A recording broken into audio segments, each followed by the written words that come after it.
What's up, guys? How's it going? Happy Saturday. Welcome.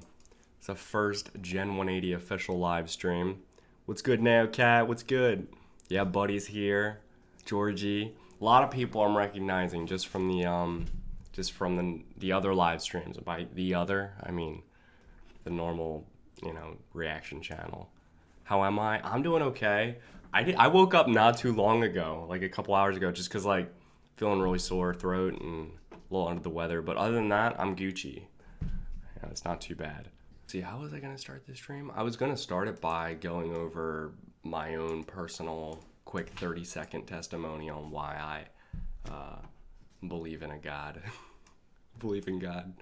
In a nutshell, how do I sum it up real quick? I was raised in a Christian home. So parents are both Christian. They actually met at Penn State University. Dad was an engineer, mom was in accounting, and they met and they had a family. They raised us all Christian, all me and my brothers and sisters. So I have 2 brothers and 2 sisters, part of a pretty big family, and a dog, Jack, which I know a lot of you guys know. So, raised going to church on Sundays, having prayer time with the family and stuff like that. I know some of you guys can relate to that, but it was never really my own. It was never something I didn't want to go to church. I went because my parents wanted me to go. And high school, I completely stopped doing a lot of this stuff. When you get to a certain age, I just stopped. Didn't really know what I believed. I just didn't fully buy into Christianity because it was just something I had to do. It was never something I wanted to do. So fast forward to college, I left home, literally. College was 3 hours away, so I started living there. And freshman year, I was struggling pretty hard. It was a struggle because I was in engineering. I barely got accepted to the College of Engineering. I've never been a great student. I've been a pretty bad student because I can't focus. It's tough for me to focus. I think I have focus issues. So anyway, struggling in engineering, started failing some classes, and then I was just like, crap, what's going on here? And basically, at the same time, I was trying to figure out what in the world I believed from a bigger perspective. I was trying to figure out, if I was going to continue following Christianity, find a church somewhere near Penn State, or if I was going to forget about it the rest of my life, or if I was going to pick something completely different that made more sense to me. Who knows? Maybe the Hindus have it figured out, or I don't know. I just knew that I was meeting a lot of people at college that believed completely different things from me, and they were completely convinced in their beliefs. So I was like, why is it that they are wrong and I'm right, or vice versa? A Buick here, what's good?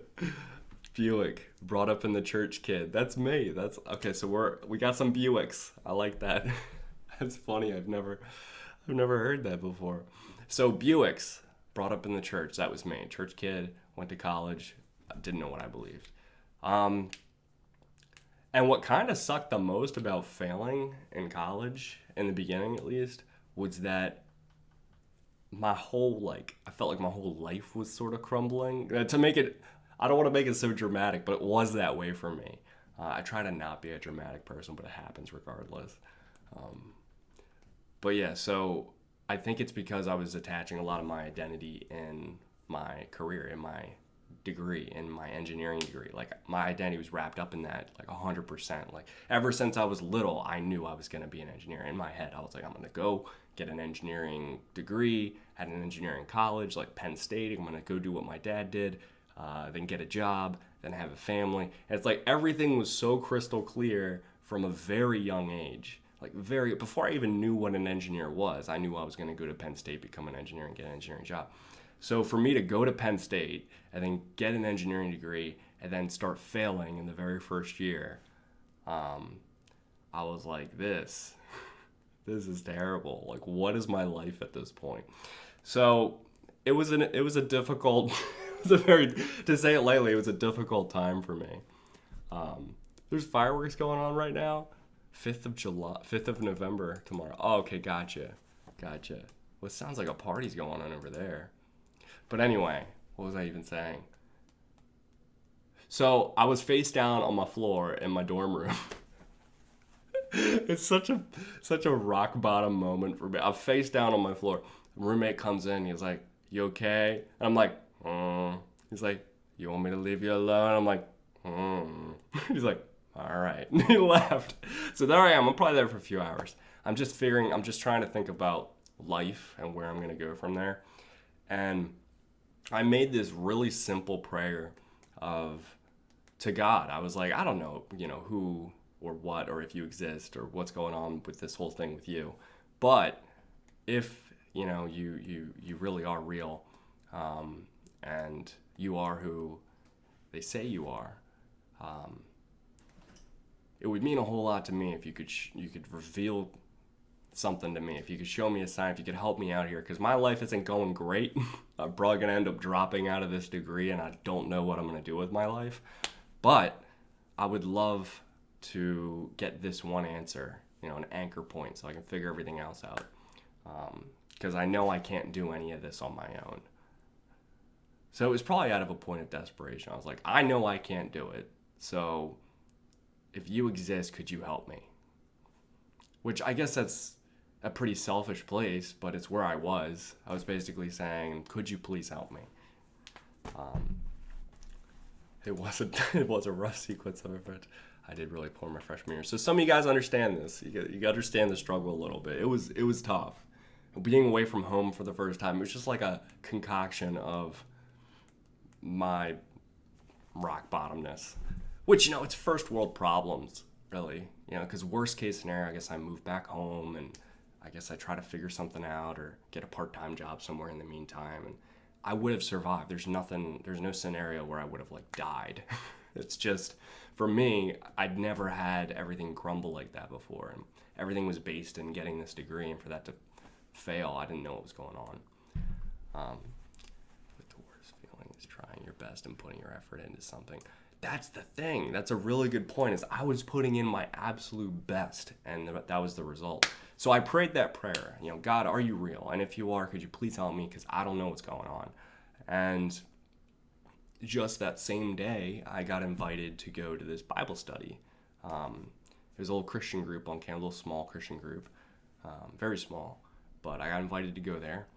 And when I went there, I met some other people who were Christians and who were engineers, and they told me, about how they're struggling too, and they recommended that I try some tutoring out, I try this and I try that.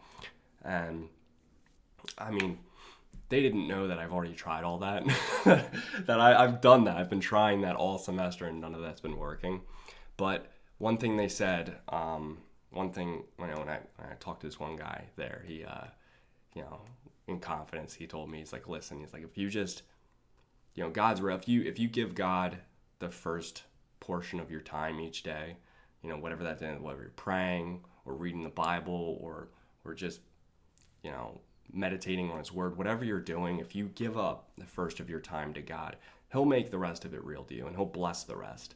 And I was like, I don't know if I buy that. I mean, it sounds nice, but I decided to try it. So I went every single day after my classes, and I went to the library. I went down to the stacks, which are, this really underground library where no one ever goes, super dark.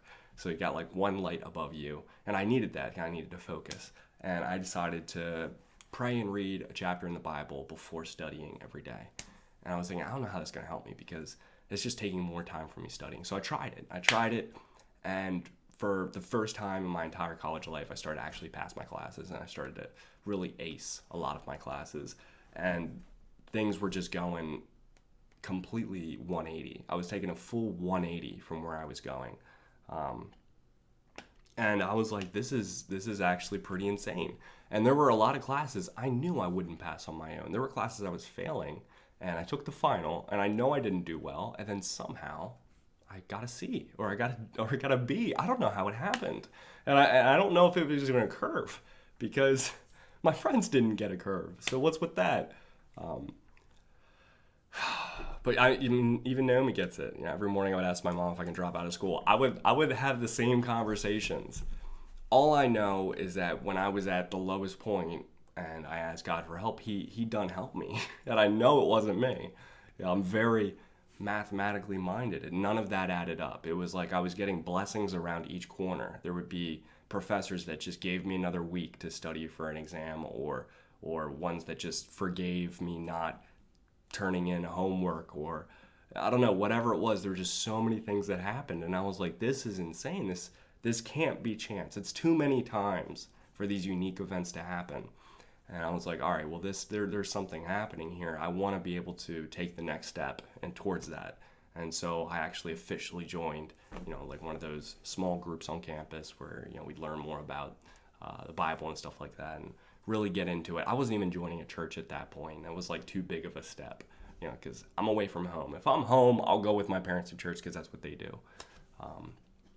And slowly but surely, every week that would go by, every month that would go by, especially every semester, where I really had, and this wasn't an overnight thing of now I'm getting all A's. It was like a struggle every single semester.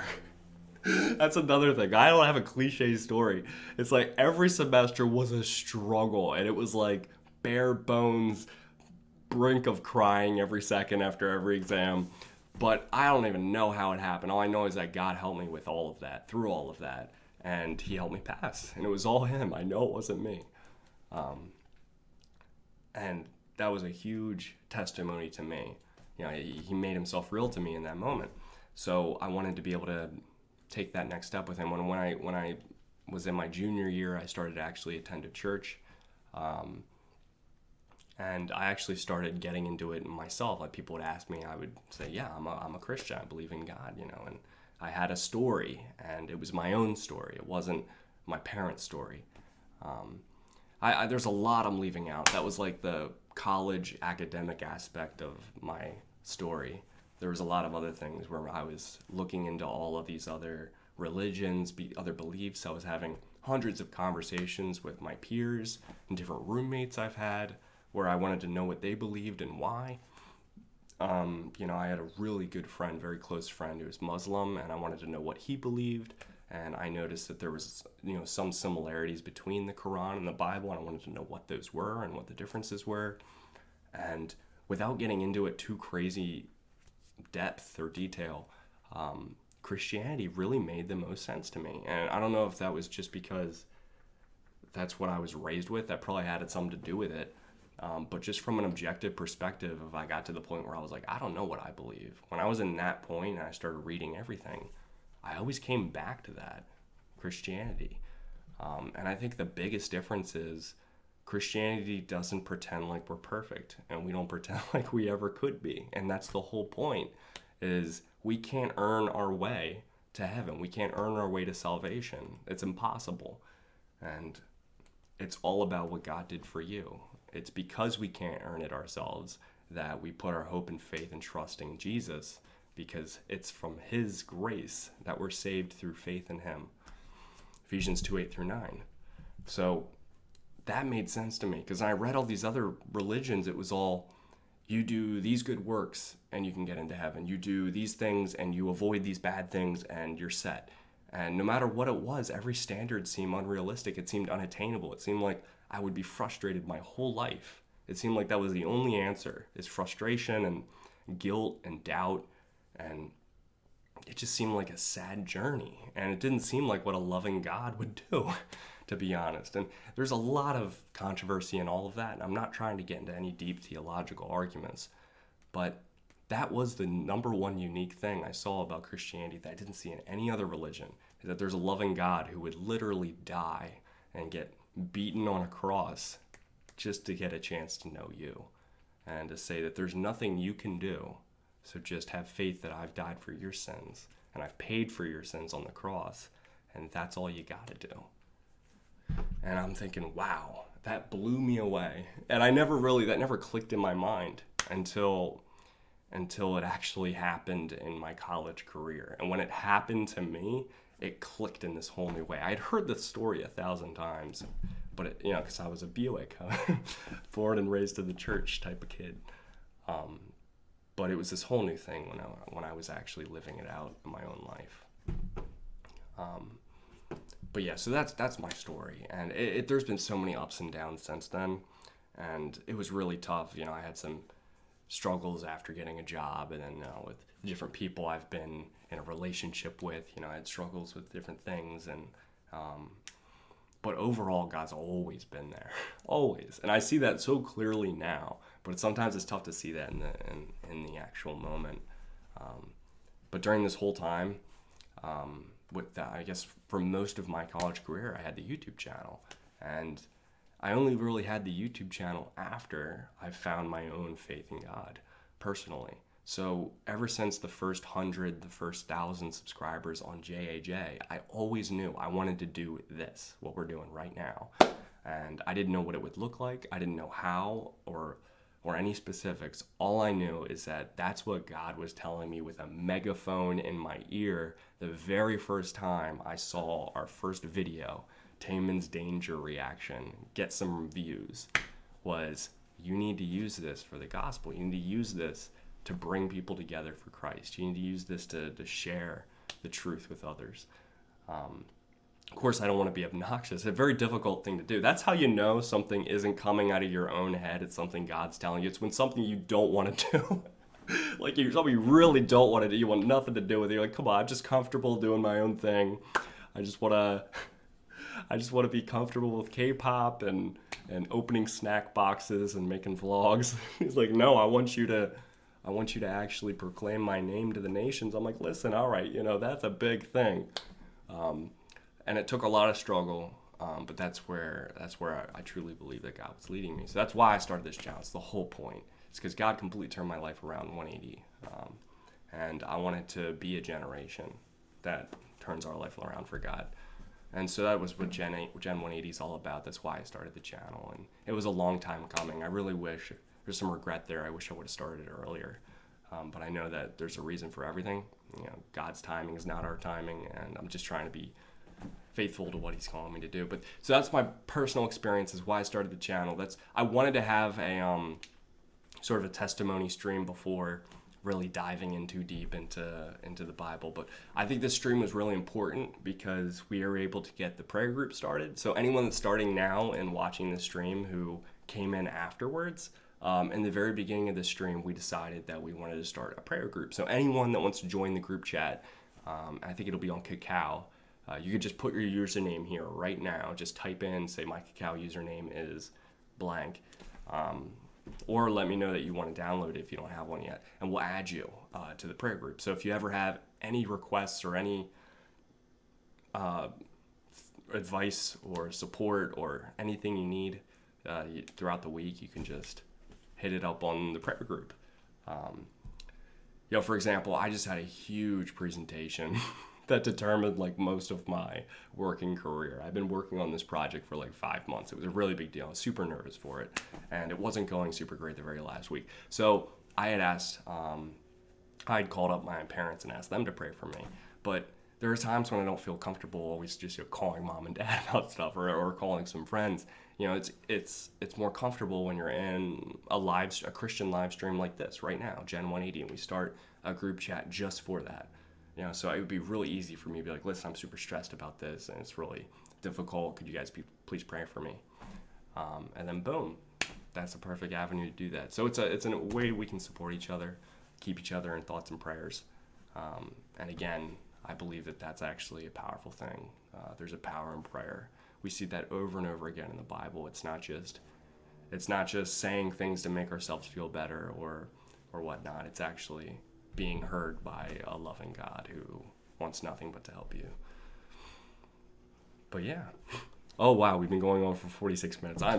I always go on longer than I thought. See, originally, the other time, I was gonna say we'd do half an hour, but sometimes it just happens. All right, so I'm sorry that I've been ignoring some of the comments here. God is crazy faithful. Amen. I want to quit uni every time I think about it. I don't know what to do.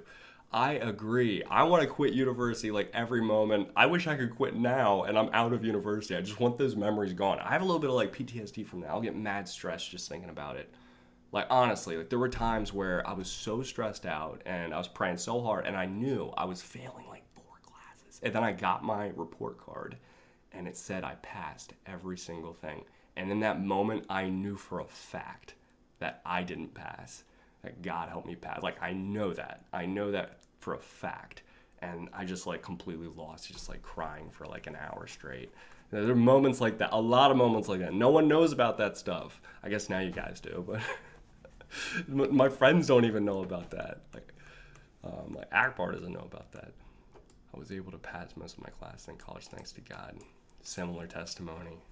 Respect. People are always like, university, college are going to be the best years of your life. Yeah. I guess it is, but it respects it also sucks too. That's funny. I hear people saying that too.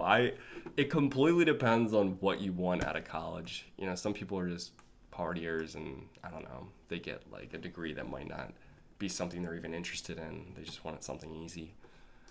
I'm at a point where I don't know what to believe or not. I believe in anything because that's why I'm here, because I need help. That's very honest. Thank you for coming by. I appreciate that you're here right now. I really don't believe that there are coincidences. I don't think that anyone here, I'm looking right now, it says 23 people are here right now. I don't think any of you 23 people are here just as an accident. There's just fortuitous circumstances just happen to happen. I think that you're here for a reason. I don't know what that reason is. I really don't. I'm not omniscient. But I know that it's important you're here, and I'm really thankful you guys are here. And sometimes I'm not super good at knowing exactly what to do with something new like this. Like, this is a Christian live stream, and I'm trying to figure it out as we go along. But if you just give a little bit of patience, we'll figure it out together. It's great, Andrea. I can't wait to see what grows up. Thank you for that. I'm excited too. Re-downloaded Kakao. Oh, and you got your, what is that, Pikachu hat? I love that username, Pikachu hat.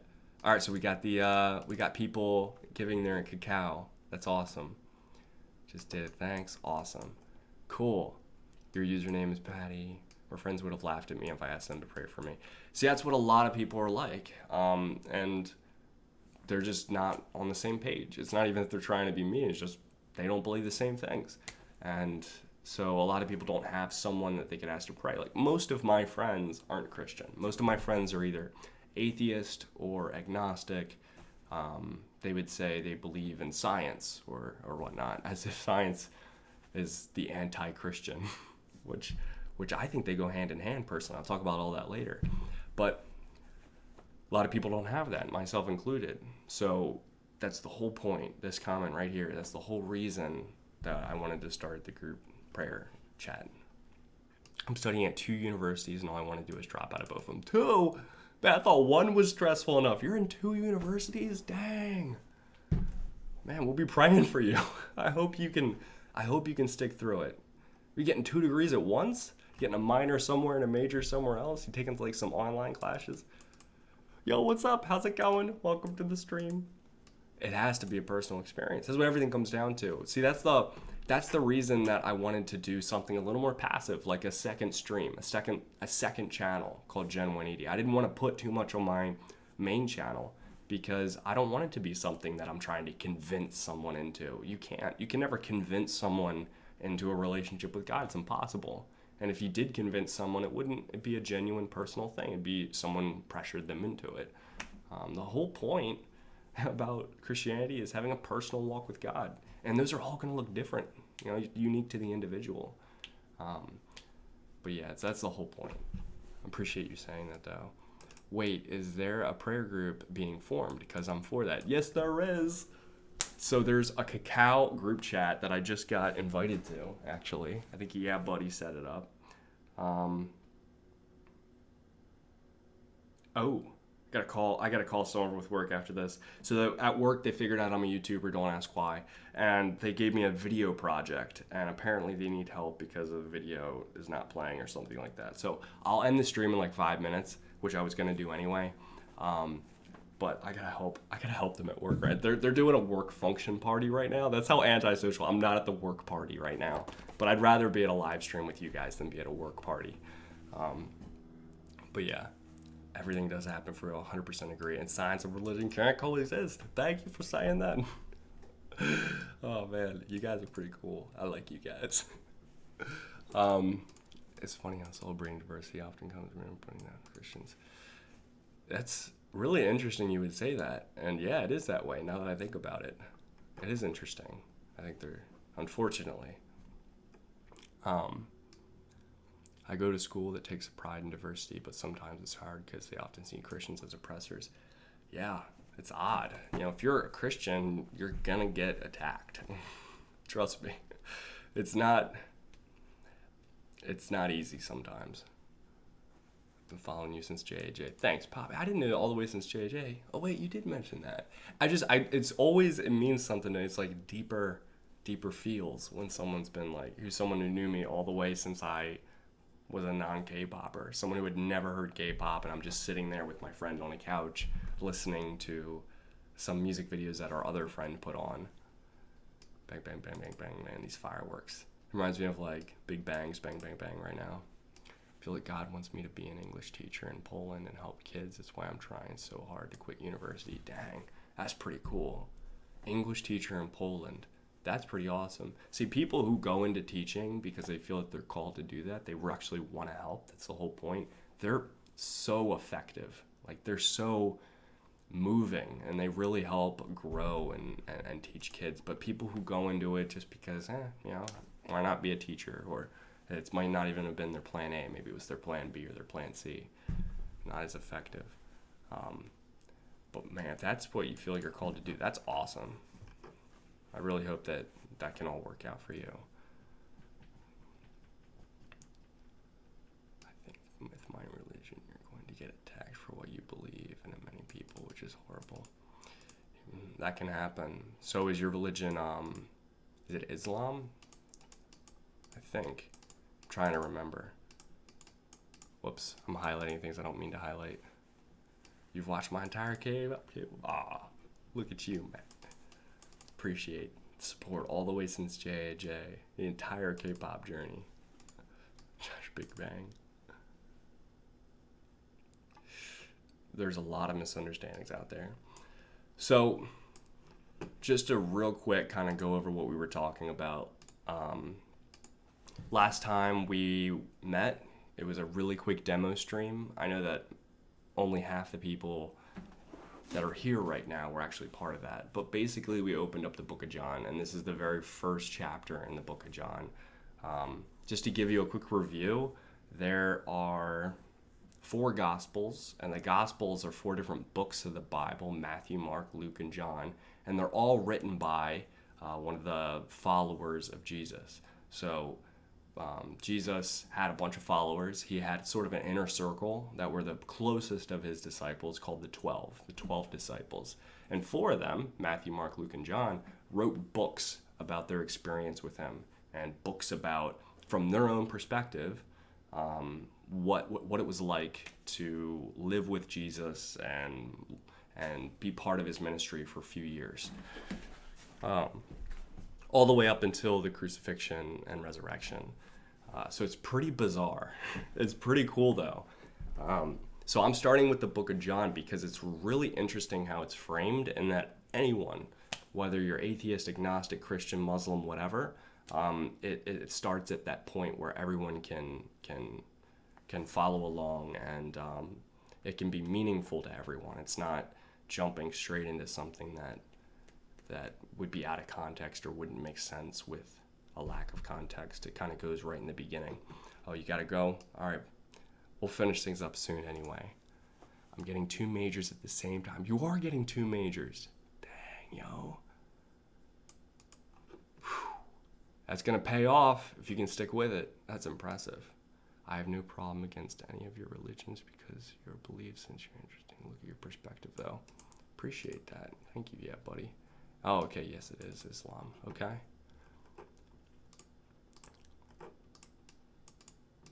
Mark and Luke were not disciples, though. Oh, were they not? My bad. Let me look that up. I thought they were. Mark, Luke. I just assumed they were.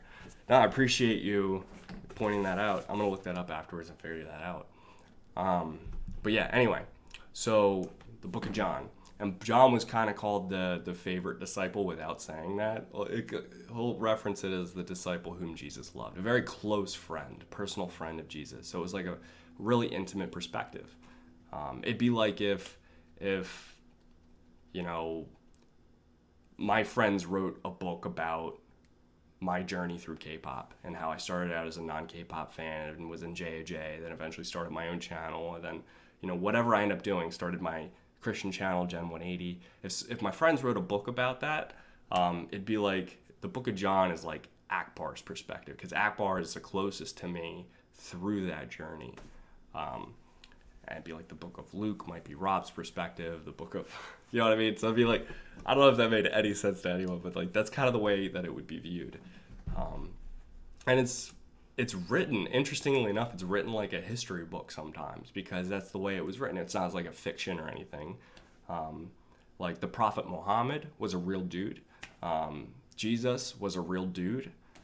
These key figures in a lot of these religions, they were real people who walked and ate and slept and had relationships with people. The whole point of this book is to prove who Jesus was. What's going on here? That's what I was thinking, but I couldn't be sure. Turned off my YouTube notifications. John the Beloved. Yeah, it's accurate. Preach yeah, buddy. So I can be notified when you go on live. Oh yeah, that's a good note. If you guys want to know and get notified when I go live next time, you just got to hit that little bell square icon thing, the bell, right next to the subscribe button. So you have the subscribe button, the little bell next to it. You hit the bell, immediately it'll let you know when I'm live. It's kind of hard because I learned about the Bible in Spanish and it's kind of different in English, or is it just me? I believe that 100%, that it's probably very different. I only know a little bit of Spanish, and I've only read a little bit of the Bible in Spanish, but I believe it because there's words unique to English that they don't have a direct translation to some other languages, and vice versa. So what if there's a work in Greek? Because right now, I guess the Bible is translated from a few languages, but the Old Testament, Genesis, Exodus, Leviticus, Numbers, Deuteronomy, that's all Hebrew and Chaldee, real old languages. And the New Testament, like John, Matthew, Mark, John, Romans, Peter, Corinthians, all those New Testament books, a lot of the New Testament, most of it was written by Paul, really key figure, the Apostle Paul. So that's mostly written in Greek and Aramaic. So this was written in Greek, and so there's words like the word beginning. You say, in the beginning was the Word, and the Word was with God, and the Word was God. The word beginning is a specific word in Greek, and that had a direct translation to the word beginning in English. But a lot of these words don't have like a direct translation. Like for instance, the word love. In Greek, there's like 3 or 4 different words to describe love. There's familial love, familial, like the love you would have for your family. There's unconditional love, like agape, which is Greek for unconditional. It's like someone you love regardless of the circumstances or conditions. Whether or not they betray you tomorrow or whatever they do, it's unconditional. You're going to love them regardless. There's a specific word in Greek. Of course, all that's lost, and it's just translated to the English word love. So context is really important to understanding any verse in the Bible, because there's a lot of data that's lost with these translations. So they do the best they absolutely can to translate these into English. But it's important to read the entire passage to understand what in the world the words are trying to say. So an example is there's some common, people say problem verses in the Bible. There's problem verses in the Quran, or problem verses in any script or scripture that people find to be very holy or sacred. And a lot of the times when they're read out of context, it does sound, and it is, very odd. But when you read the whole passage in context, it can really frame the verse, and you're like, oh, that makes complete sense. I've had some people say, oh, you're a Christian? Did you know in this verse, in this chapter, it says this? And I was like, I had no idea. That sounds terrible. And then I'm like, and I actually don't know. And then I look it up and I read the whole chapter. I was like, oh, well, that makes complete sense. But I had no idea. You read anything, you take it one out of context, it can completely destroy the meaning for the reason of translation. The book's meaning, Matthew, Mark, John, is in context. A lot of the original meaning was lost in the translation. Exactly. My mom is a theologian, and sometimes she has to write a whole 5-page thesis from translating one Bible verse. Exactly. That's how complicated it can get, guys. Like that one verse, translating that, it turns into like a whole 5-page thesis on each word and the meaning of it and everything. Like, can you imagine 300 years from now, let's say 1,000 years from now, there's this nuclear apocalypse, and I don't know. It's just like if they were to discover some of the books we have now and try to understand them, like our language would have evolved so much since then. Like even a few hundred years ago, we talk so different than we do right now. If you look up any word, like the word happy, you can figure out how many times it was commonly used in language for every century and how it fluctuates how that word's used. Really interesting how it works. But just for the example of, let's say North Korea has a ton of nukes and they decide to nuke the world and most of it's destroyed, but then 1,000 years from now, people come to the US and start digging up stuff, and they start like finding hard drives and CDs and books, and they start trying to figure out what in the world we meant in our culture and trying to understand our culture, and they find some hard drive that has a song on it, and like they play it, it's like, my milkshake brings all the boys in the yard, and like people, could you imagine? They're gonna be like, if they were to study that at face value with no context, they would be like, apparently this woman has a dairy dessert that can bring men into their yard. And it's like, well, no, she's talking about her booty, and that attracts the men, but it's completely different meanings, and that context is lost if people were to learn that later, 1,000 years from now, look back. It's funny. It's a hilarious example. My brain is weird. But like, my milkshake brings all the boys in the yard. Understanding the content at that time, the jokes at that time, it makes sense to any of us. We know what that song is trying to say, that pop song.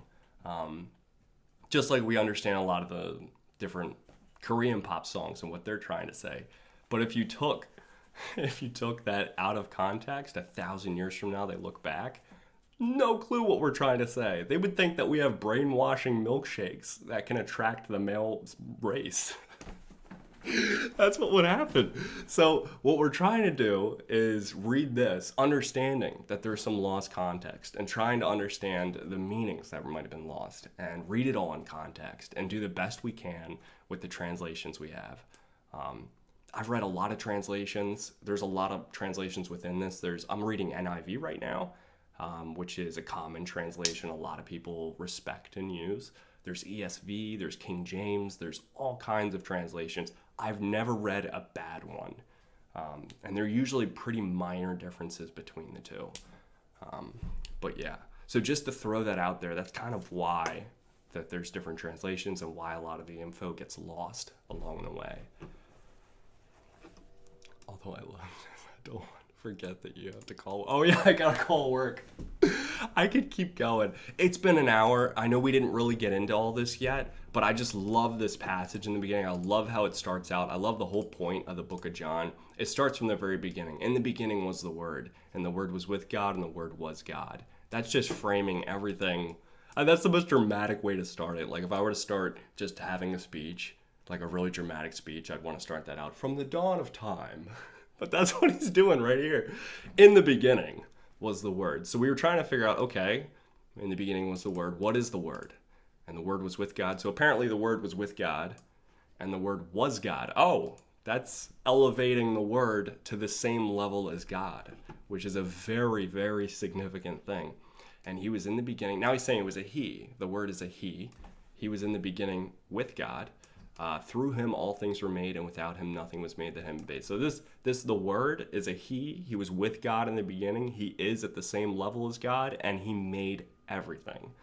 And so the only question we asked last time was, who is the Word? Who is it? What are they referring to here? What's John trying to say? And I can ask you guys that same question right now. I'm curious, who do you guys think the Word is? What do they mean by the Word? Through him all things were made. Without him nothing was made that had been made. In him was life, and that life was the light of all mankind. The light shines in the darkness, and the darkness has not overcome it.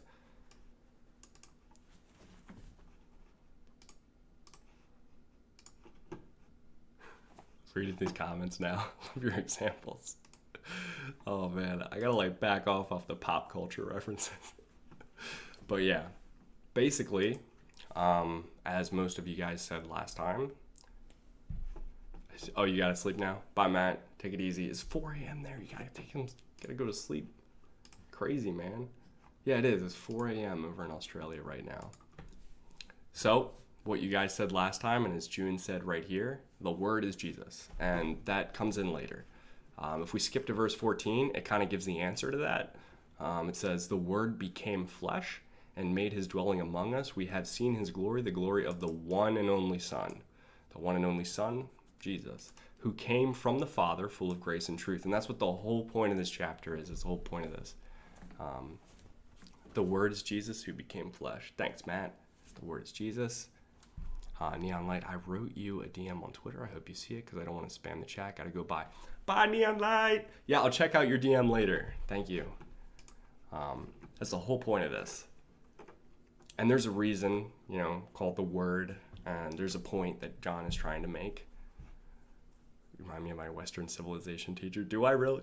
Oh, that's funny. I had a Western civilization teacher, Mr. Hagen. Yeah, he was a boxer. He actually stitched up my eye once because I got in a fight in our male strength and conditioning class at school.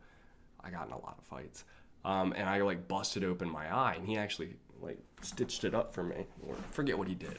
I hit my head pretty hard. He put something on it to keep it from bleeding, so I could go to the hospital. But that was my experience with my Western civilization teacher. Jesus, thank you, Raven Hikari. Appreciate that. I think I just got a package from you over here. Let me see. Yeah.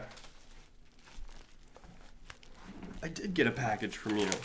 I haven't opened it yet, but I just got this. I just checked my P.O. box yesterday.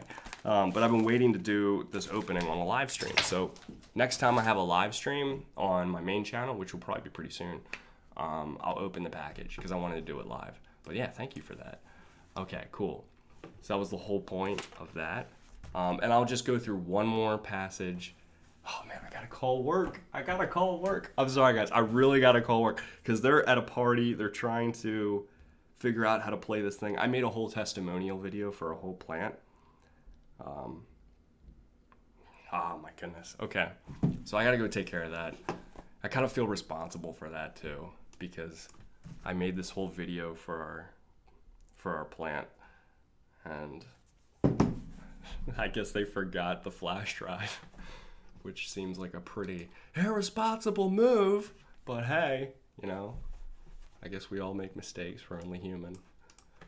So we'll get into the rest of this passage later. We could literally focus on 3 verses for 20 streams, but for the sake of time, we'll book through it a little quicker next week. We'll go through the whole first chapter, and each time we'll go through a quick passage. Anytime you have questions, you can just ask it at any time. And I'll be asking a couple questions. For here, I ask, what's the word? What does that mean? And it'll be a similar type of thing as we go through verses. But we'll try to figure it out together. We're not always going to agree with each other, and that's the point. And it's fine. Everyone's going to have different ways of seeing it, different background and stuff. And yeah, I want you guys to let me know if you ever disagree with me. It's not a big deal. Even if it's not the popular opinion. Because chances are, if you're typing it, a lot of other people are thinking the same thing. So it's important to be able to talk about that. Josh, go do adult stuff. I'm sorry. All right, well, thank you guys so much for joining this stream. This was the first official stream. We figured out the group chat thing. We got the Kakao chat for a group prayer circle, if you will, so we can all help stay connected and support each other throughout the week. We went over the first 3 verses, but we'll kill the entire first chapter when we get back next week. But thanks guys for joining. It was a lot of fun. I'm super hyped for this channel. I'm super hyped to get this thing off the ground. It's gonna be a little bit trying to figure things out in the first few weeks.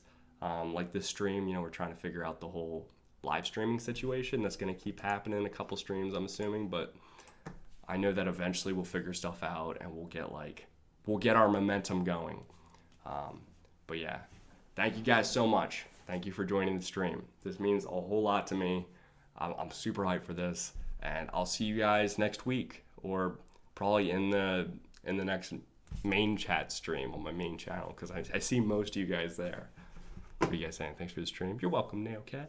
By the way, have the group chat invites been sent? Good question, Alflover21. I do not know. But if they haven't been invited, I'll check the group chat and I'll re-watch this stream and look for anyone that put their username, and I'll invite you personally if you haven't been yet. But I think, yeah, buddy, you got most of those. Thanks, Josh. You're welcome, Raven Hikari. Poppy. Okay, I'll check your DMs. Thanks for the stream, Josh. You always brighten my day. Oh, I'm glad, George. You guys brighten my day. I love you guys. Take it easy. Happy Saturday. Peace out.